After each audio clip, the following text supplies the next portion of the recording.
Thank you very much, sir, for giving me the opportunity to interview you. Could you state your name for us, please? My name is Gerald Draper. And Mr. Draper, what is your date of birth? 30 May 1914. And your place of birth? My place of birth was at Hove in Sussex in England. Are you retired at this point?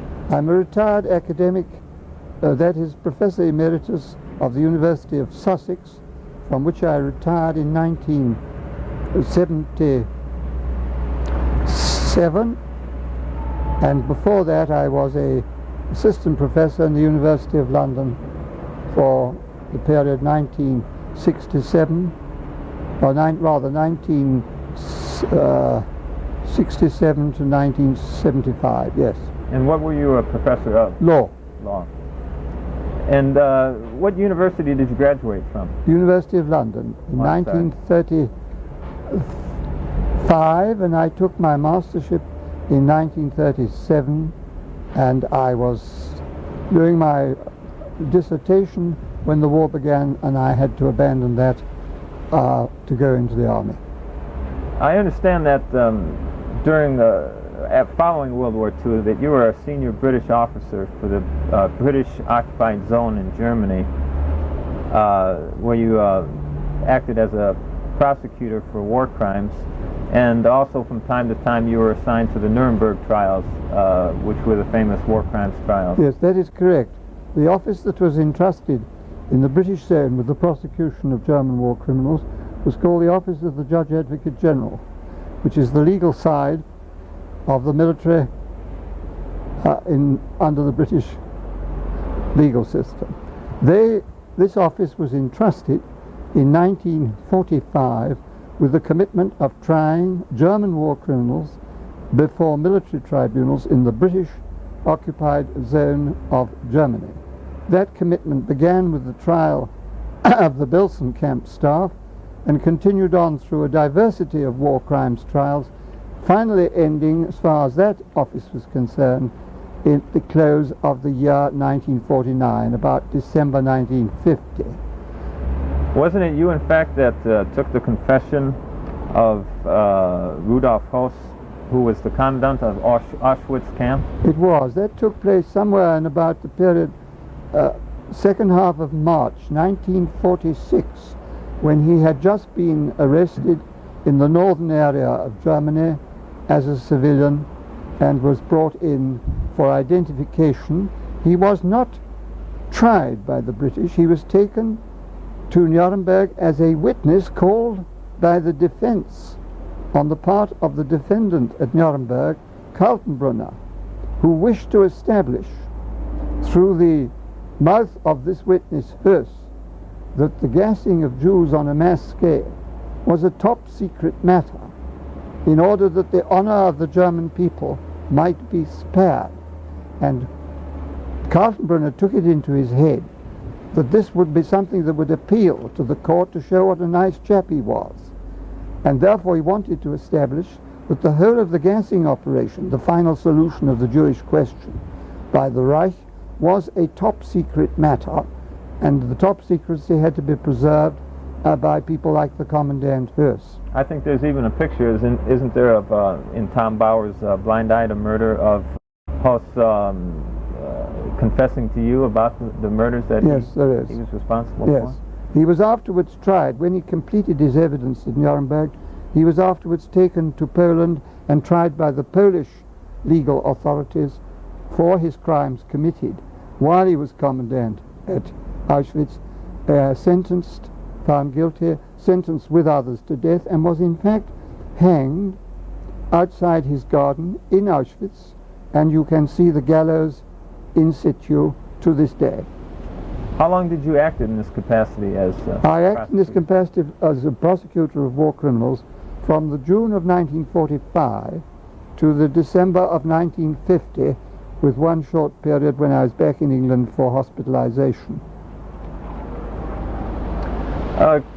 Since you were actively so involved with the prosecuting of war criminals, can you give us a definition of what criteria did you use in deciding if individuals or governments are guilty of war crimes? Well, A war crime to the lawyer means no more and no less than this: a violation of a grave nature of the law of war.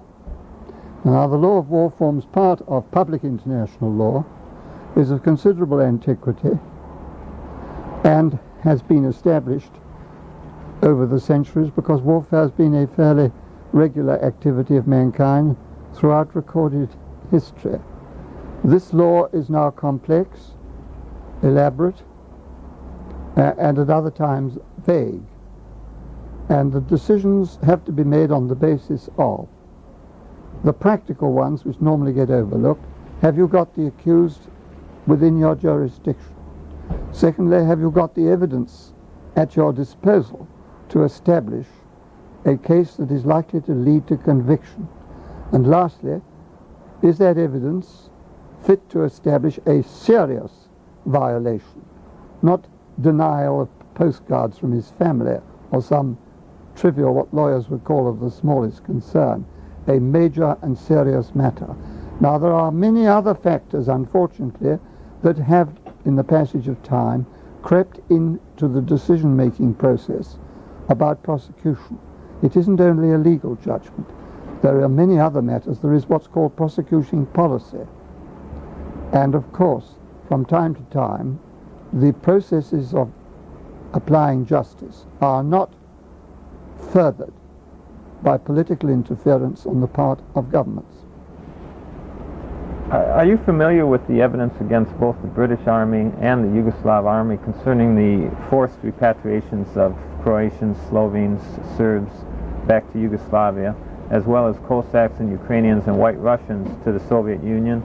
And are you familiar with the subsequent murders perpetrated against those people by the Yugoslav Army and the Soviet Army?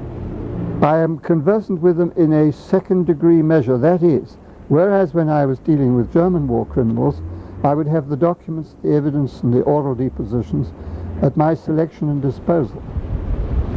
That was my decision as to what should make the case. With regard to the murders committed by others, after those victims had been handed over by the British or refused to be accepted by the British, such as Cossack Soviet citizens, such as various groups of nationalities in Yugoslavia, namely Slovenes, Croats, Serbians, and the like. That is secondary evidence as far as I'm concerned. That is, I never had to consider it with a view to prosecution, and I never had the original of those documents, which are substantially in our government archives in England, to consider at my elbow.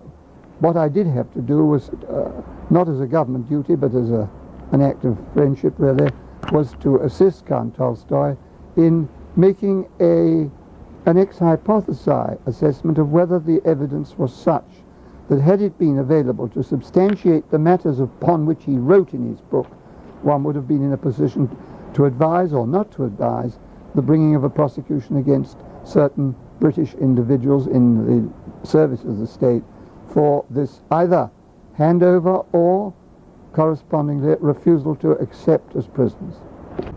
Are you familiar with the accusations made that the Yugoslav government once repatriated soldiers and citizens had been sent back to Yugoslavia? The accusation is that they were oftentimes immediately murdered and sometimes were forced to take part in death marches that took as long as a year throughout Yugoslavia?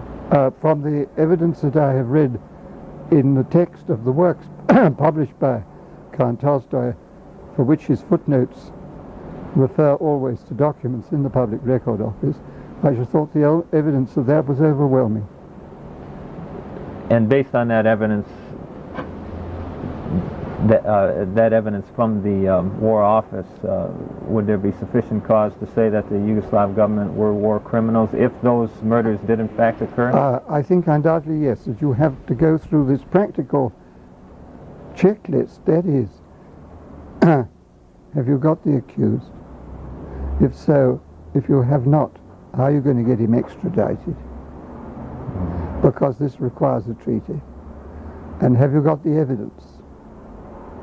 We probably have second-hand evidence, because of course the actual evidence of what happened to them is not so easily procured by the British.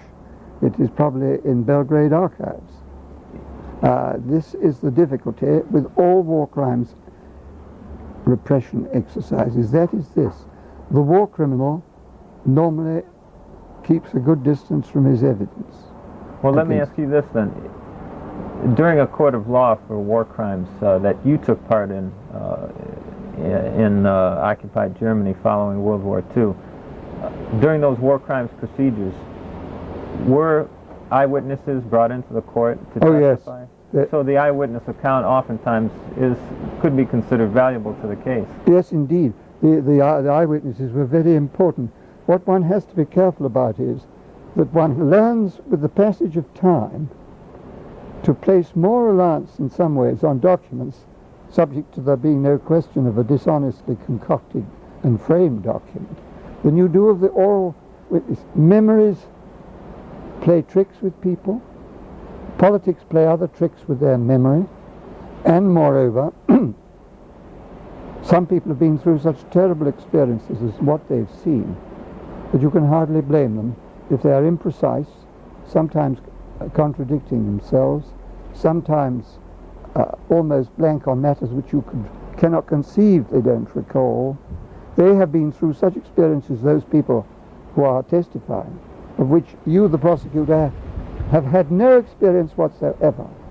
And you learn to be A, very sympathetic with them, and B, from the point of view of your professional activity, distrustful. Mm-hmm. What you want is a contemporaneous document signed by those who did it, or their superiors, as part of their ordinary official document made at the time of the commission of the crime alleged, because that person is not thinking of making up lies after he wrote it to put everything in a different light. A contemporary document is worth a great deal, but that's just what you will normally not have, except when in a country like Germany you are the complete conquerors of the country. You become the masters of the government because there was an unconditional surrender throughout the whole of the territory of the Reich, and the whole of the state archives, documentation, military, Gestapo, and every other thing is normally available because the Germans took pains to store it in caves, normally in the Salzburg area, and most of all the captured German documents came into our hands that way. Tons and tons and tons of them. So really the most importance is placed on the written document, and the secondary importance is the eyewitness testimony. The ideal is a combination, of course, but what happens too often is the individual is either old, and another matter is this: even the accused this day are pretty old. Most war criminals of the period we're talking about are by definition over 65 or more. Whether they be accused or whether they be witnesses, life has dealt with them in a very extraordinary manner, their memory and their whole psychological reaction. And above all, to some of them, going back into this past and asking about it, as you can see in the trials that take place in the Jerusalem District Court of serious war crimes quite recently. The effect on those witnesses who survived and see the accused is quite traumatic and normally leads to a breakdown in the witness box. Well, let me ask you this then, Mr. Draper. If documents were existing today which documented the fact that Croatians and others had surrendered to the British Army, that the British Army had in turn repatriated those Croatians back into Yugoslavia, and then also there are official British documents existing which state that the certain British officers had knowledge that the people who were repatriated were most likely killed when they were sent back to Yugoslavia. If those documents do exist, doesn't it at least add some complicity to the British? Oh, yes. What you have to establish is, A, that you've got documents or other reliable evidence, preferably documents, showing the orders issued at that time by the appropriate level of British command, saying either these people go back and the detailed movement orders of how they're to go back, or these people are not to be accepted as prisoners and to be debarred from entering into an area under British control, which would leave them at the disposition of their opponents. Then you have to show, that shows that we either received to take them in as prisoners, or, having had them as prisoners, forcibly turned them back towards the people who were destined to decimate them. Then you have to show that knowledge on the part of those giving the orders establishes clearly that they had little doubt, and indeed they would have been demented if they had had no doubt as to what their fate would be. Now that is not always so easy. You get this, the very first trials we even ever had to deal with raised this question. It was never really resolved. The ordinary German farmer employing 2 Polish DP workers on his farm during the war. He's caught stealing turnips because he's hungry. The farmer rings up the local Gestapo office down the road and says, my 2 DP workers are stealing turnips. And the Gestapo say, right, we bring along the portable gallows and hang him on the spot. Now, the farmer will say at once, I had no idea that's what happened. You can do that once. But this will always be the answer. I had no idea that would happen. I just thought I was turning him over to some people who were doing a good job in keeping order in wartime Germany. If they had somehow unknowingly stated in public, in a written document form, that they knew that there would be murders, had they been repatriated, then that puts a whole light on it. It would indeed, and the prosecutor would reckon he had a very easy day. But that sort of evidence is not so easily around. Moreover, if he said it, he will deny it and bring 3 other people who were in the pub at the time when he was having a drink, and he never said anything like that. He would probably say, we all said how sorry we were for the Polish workers. I mean, when your life's at stake, lying is not what's called altogether a strange activity to the accused. Now, if, for example, one of these opinion, as a former prosecutor of war crimes, at what point is it the responsibility of the individual soldier to disobey his orders if he believes the orders are unjust or immoral? Lecturing in the Austrian Staff College not more than about a month ago, a member of the audience, it's a diplomatic school really, but senior people, one man made an interesting observation from the audience. He said,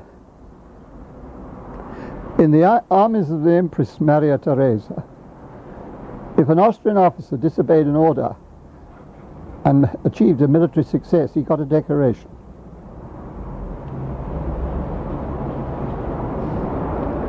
But it's dangerous. We used to say in our less dramatic way that part of the trouble with the German psychology was that a German should be taught to disobey at least 1 order a day. The trouble is they were never even taught that. This business of the order from the top to the bottom, an order is an order, to the Germans, under the Führerprinzip of Hitler, had been driven into the German people as an absolute value, unchallengeable. It goes with the leadership principle, and it also goes with the master race principle. It fits perfectly to both of them. Isn't that case of always being taught not to disobey orders? Couldn't you make the same statement regarding the British with the British Army also? Yes, you could indeed. That's why we put in our manuals of military law, which I've had a hand in the writing in this country. The obligation is not, if you look in the law, to obey orders. If it were, it would be terrible. Imagine the charge of the Light Brigade or something like that, where the brigadier says to the colonel, just go and shoot the captain. The obligation of the soldier is to obey the lawful orders of his superior. It's a big difference. Yes, right. And also, I would put another qualification relating to his military duty. Go and commit adultery with Mrs. Jones is not a lawful order to a soldier. If we went back then to beginning in the middle of May of 1945 to the end of May 1945, where forced repatriations of not only soldiers back to Yugoslavia and Soviet Union as well, but men, women, and children who were considered civilians at the time and recognized as civilians. If we deal with those forced repatriations and the British soldiers at least the mid-level range as general of, say, for example, the 5th Corps, as General Keatley was. Yeah. If he gave orders to repatriate these citizens, knowing full well that in most cases they would be killed, wouldn't not only he be guilty of violating what was then at the time Anglo-American policy, but wouldn't he also be violating some type of moral He'd be in three troubles. He'd be violating American policy, he'd be violating, no doubt, American morality, which I suspect is the same as ours, and I don't doubt he'd also be violating American law, including the American, what was the military law, which was what you call today your Uniform Code of Military Justice. That's a post-45 thing, but they had the same thing in the previous articles of war.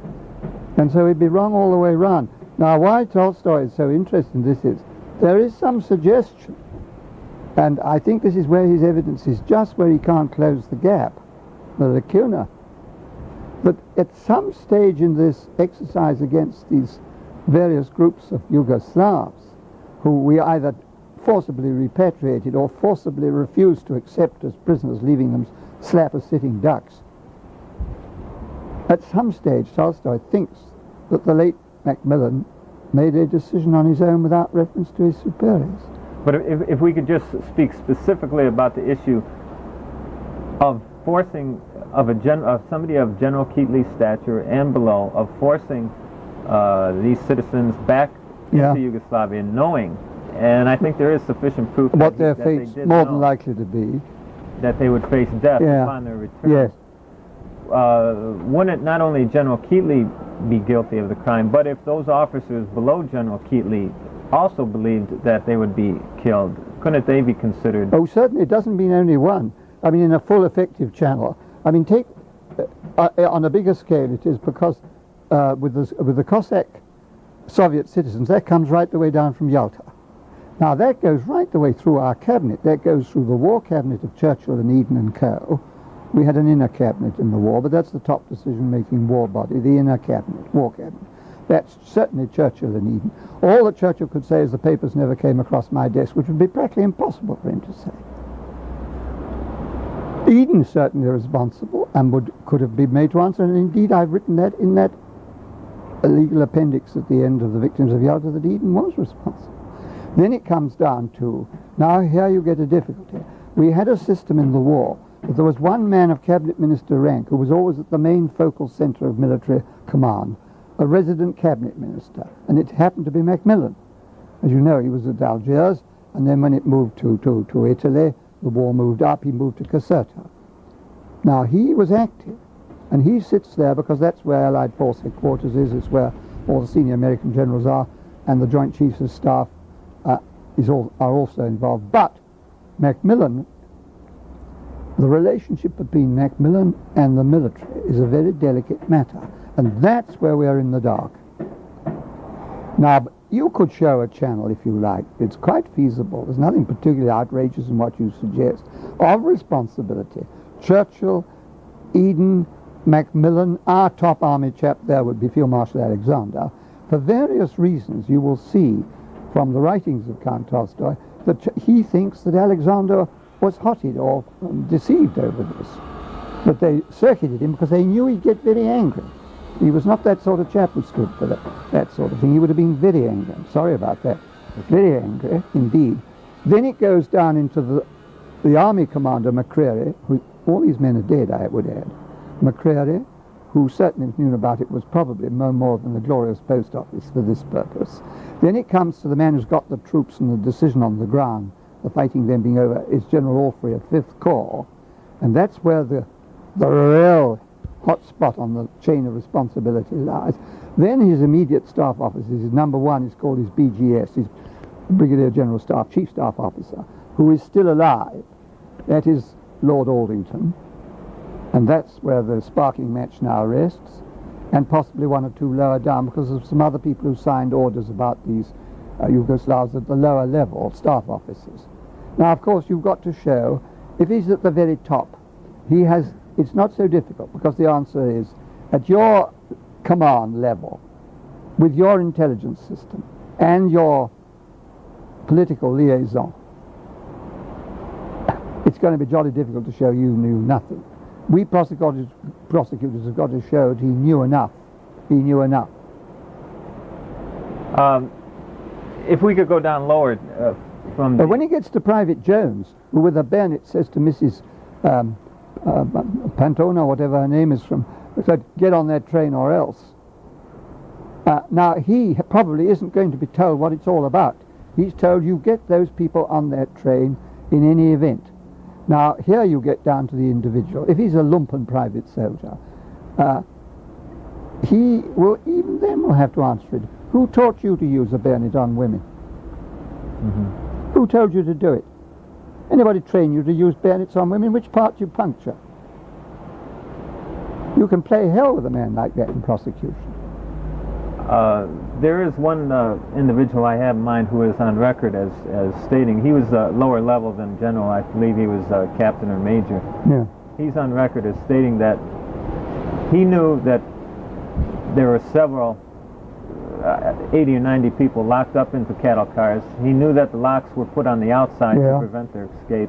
Yeah. He also knew that once they got on the other side of the Rosenbach tunnel, the train came to a stop, and he knew that the people were pulled outside of the train and immediately shot. Now he admits today, knowing this back then in May of 1945, would you go so far as to say that he was somehow guilty of a war crime, knowing that? Well, what I'd do is I'd say I'll have a very long look at that, and I want some convincing before he's not brought to trial. The only thing that would save him is his bad health. He's probably old a bit now. He is. Yes, he's probably old. You see, maybe now you've got to be careful of that. Sometimes they're blind or they can't think properly or one thing or another. Not sure I won't be that way one day myself, but still. That would be, he's what's called lined up for the guilt, all right, when he's got that knowledge. It doesn't matter how, the only thing is when the lower down you go, you have to assume the following. He will be told less. And that's one of the things, you see, what I think is so very wrong in the armed forces structure. Democracy is not around. I suppose you can't run an army on democracy. But people down below are often not told. The Germans got away with it every time by never telling the people at the bottom what it was all about. I had an order to shoot the man. What for? I don't know. Didn't they tell you? No. Why did you shoot him? Because the Gestapo boss said shoot him. And you'll notice, when we came to deal with people who murdered aircrew, which was a pretty regular thing I had to deal with, many aircrew get down, the numbers who were murdered is unbelievable. Parachutes normally work, you know. They got murdered all right. Yeah. And horrible deaths too. And you always find the wretched man, there's a Gestapo unit, the cook, the mechanic, 2 or 3 others. And who is the fellow who does the shooting? He's always the wretched cook mechanic. He's the bottom of the stack. And he used to say, he used to be so pathetic, he used to say, please, I was only the cook. And I would say, for God's sake, don't say that. It's always the cook that does the shooting. You know, the poor fellow hadn't seen the broader vistas of it. Of course, it was always the cook. Yeah. Believe you me, we are not we don't stand necessarily in the blinding light of innocence. There's no doubt about that. And the scale of this is really rather frightening. But now, of course, politics will have played their full boom. How would we ever get hold of... If it's the British people, they'll say, well now, how did he know it was wrong? It was all a long time ago. He's been given decorations. He may even have got won a decoration for bravery after. I don't know. Anything could have happened. But I know of no more sensitive type of prosecution than war crimes, because every element that's irrelevant plays a big part. Can you explain what was the British responsibility? What were they obligated to do regarding repatriations of so-called Yugoslav citizens under the Yalta Agreement?